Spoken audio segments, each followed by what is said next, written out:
Good morning everyone. আমি প্রিয়াঙ্কা চলে এসেছি তোমাদের কাছে একটা ছোট্ট মিনি ভ্লগ নিয়ে। তো বাবুকে দেখে বুঝতেই পারছো আজ হলো 25th ডিসেম্বর, মানডে। তোমরা সবাই কেমন আছো? আশা করি সবাই খুব ভালো আছো। তো আজকে বাবুদের স্কুল থেকেই আমি ভ্লগটা স্টার্ট করলাম। তো দেখতে পাচ্ছ সকাল সকাল কিন্তু বাবুকে নিয়ে চলে এসেছি। আরও অনেক বাচ্চারা এসে গেছে, তোমরা দেখতেই পাচ্ছ। তো সবাই কিন্তু বেশ সুন্দর করে একদম সেজেছে রেড হোয়াইট ড্রেসের সঙ্গে। তো সবাইকেই বেশ ভালো লাগছে। তারপর দেখো ওখানে কিন্তু বাবুদের কিন্তু পেয়ার লাইন স্টার্ট হয়ে গিয়েছে। আর এই যে কিছু কিছু বাচ্চারা দেরি হয়ে গিয়েছে বলে গেটের এপারে আছে, মানে এটা হয়ে গেলে আর কি পেয়ার লাইনটা হয়ে গেলে ওদেরকে ঢুকিয়ে নেবে। তো দেখো সবাইকে কিন্তু বেশ ভালো লাগছে। রেড হোয়াইট কম্বিনেশানটাও খুব সুন্দর। আর আজকের দিনে তো রেড হোয়াইটই আর কি সবাই সাজবে।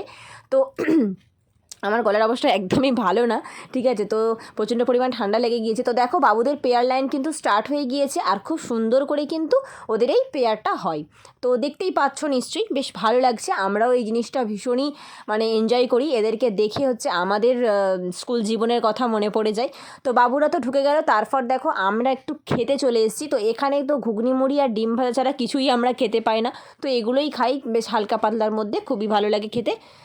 তো খাওয়া দাওয়াটা করে নেওয়ার পরেই তারপর দেখো বাবুদের কিন্তু ছুটি হয়ে গিয়েছে। আজকে যেহেতু বেশিক্ষণ ছিল না, 2 ঘন্টার ক্লাস ছিল, তো ছুটি হয়ে গিয়েছে, সেলিব্রেশন হয়েছে, কোনো পড়াশোনা কিছুই হয়নি। তো বাবুদেরকে নিয়ে আমরা হচ্ছে সামনের দিকে যাচ্ছি। তো এখানে অনেক গার্জেনরা আছে, অনেক বাচ্চারাও আছে। তো একটু ফটো সেশন করবো, তোমরা দেখতেই পাবে।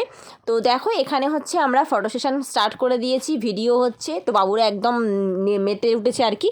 তো ওদেরকে নিয়ে এসব করতে থাকি, আর আমরা বাড়ি যাব একটু পরেই। তো যাই হোক, আজকের মতো ভ্লগটা আমি এই পর্যন্তই রাখছি। আজকের ভ্লগে যদি কিছু ভালো লেগে থাকে, ভ্লগটা ছেড়ে যাওয়ার আগে please to like, comment, share and subscribe. তোমরা সবাই খুব ভালো থেকো, সুস্থ থেকো।